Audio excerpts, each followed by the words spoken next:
Majina naitwa Bishop Joseph Misoko, kanisa la Full Gospel Church of Kenya. Siku ya leo tumekutana hapa kama nyumba kuu ya maaskofu hapa kwetu Kisii County, na nia yetu kubwa siku ya leo tulikuwa tuna launch website yetu ambayo inazungumzia maslahi ya maaskofu katika kaunti yetu ya Kisii. Tumekutana leo hapa, tulikuwa na wageni wetu ambao wametutembelea na tumefanya vizuri, maana tunashukuru yale tulikuwa tunazungumzia, tumeona Mungu ametusaidia na tumemaliza vizuri.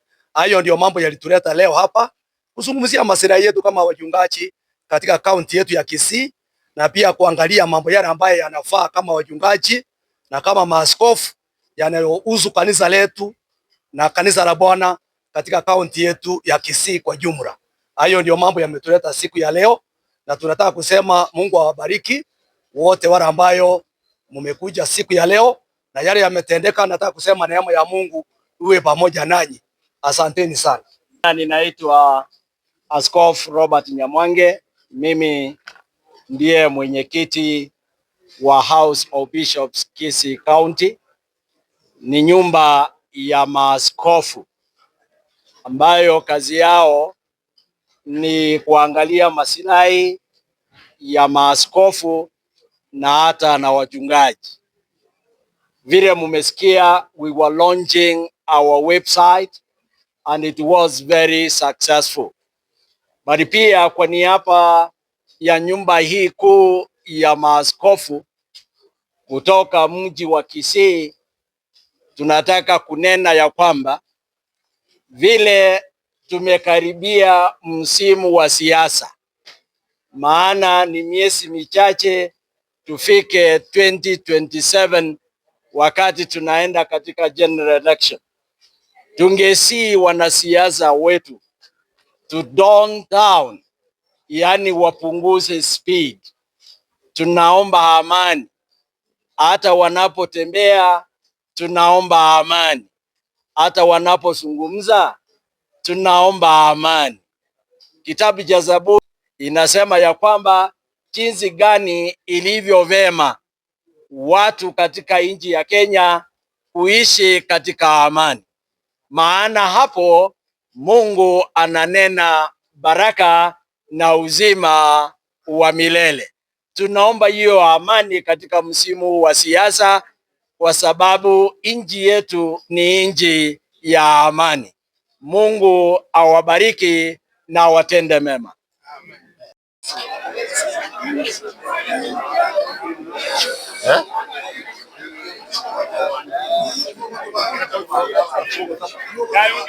From verse 1, the Bible says, is any man going to war and has not dedicated his house?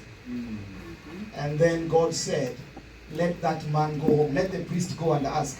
Kuna mtu hapa ametengeneza nyumba na ijawekwa wako? Whatever is dedicated to God, God will defend it, God will fight for it. Look at Israel right now. I was doing a research this week, and Israel is only 89 million people, but Russia has 200 and others. See, a small nation. America has over 400 million people. A small nation is harassing the whole world. 89. Yes. Why? They are living in the dedicated land. Yes. Yes. You cannot fight. Yes. So today, in the name of the Lord, stretch your hands here. Hallelujah. Father, we dedicate the House of Bishops, yes, and particularly this website, yes, and we declare officially that in the mighty name of Jesus Christ, it is blessed. Yes. And as we launch this House of Bishops website, yes, Heavenly Father, yes, we speak a blessing upon it. Yes. In the name of Jesus, we pray but no one will catch it. No one will destroy it.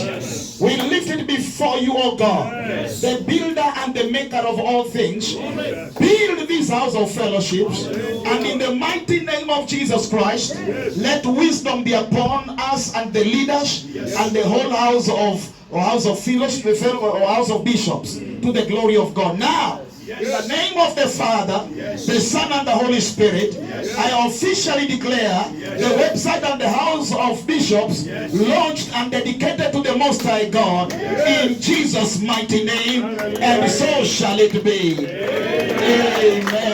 Amen. Amen. And God bless us. I bless you. Even if some of you are my fathers, I speak a blessing. By the grace of God and the hand of God upon my life, may God bless us all. May God protect us all. And may God cause this house of bishops to bring our dreams into reality. God bless you all. I love you and I appreciate you. In Jesus' name. I love you big. Thank you. Guest to leave.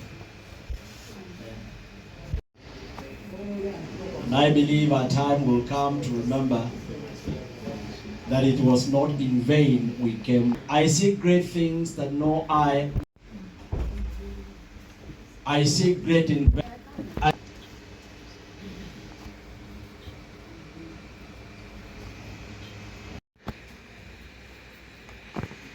That God and the region. Like a house for a time and for a season, to bring healing to the land,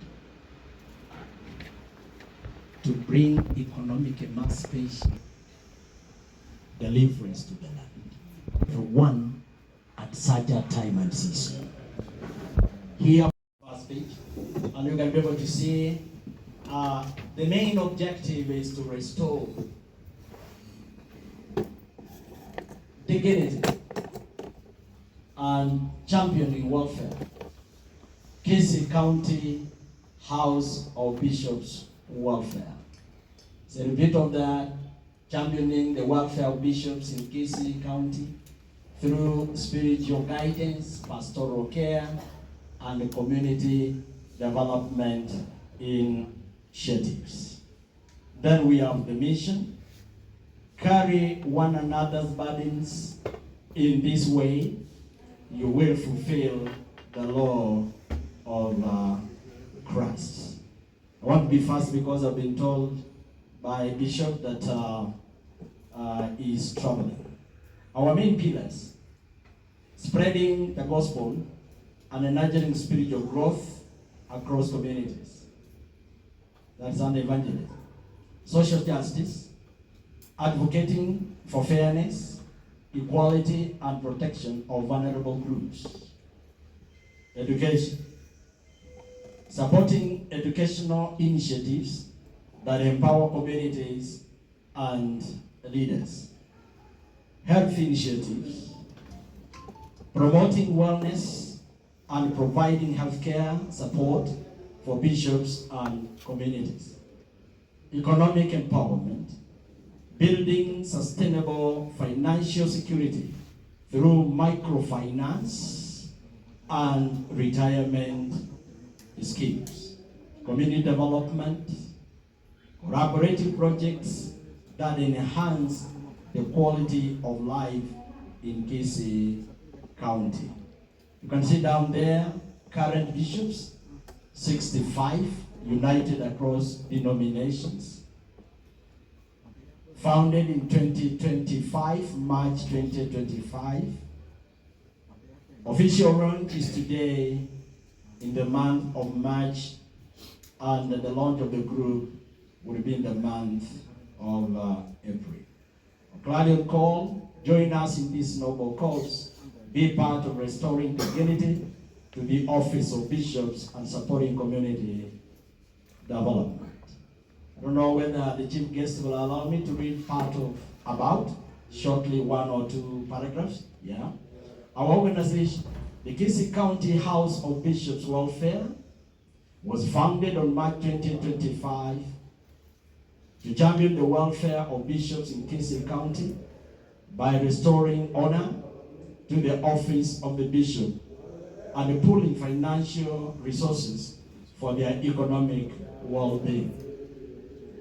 As an interdenominational group, we unite bishops across different Christian traditions to rally together for collective community development initiatives, organize retirement schemes, and build retirement homes to ensure social security in retirement.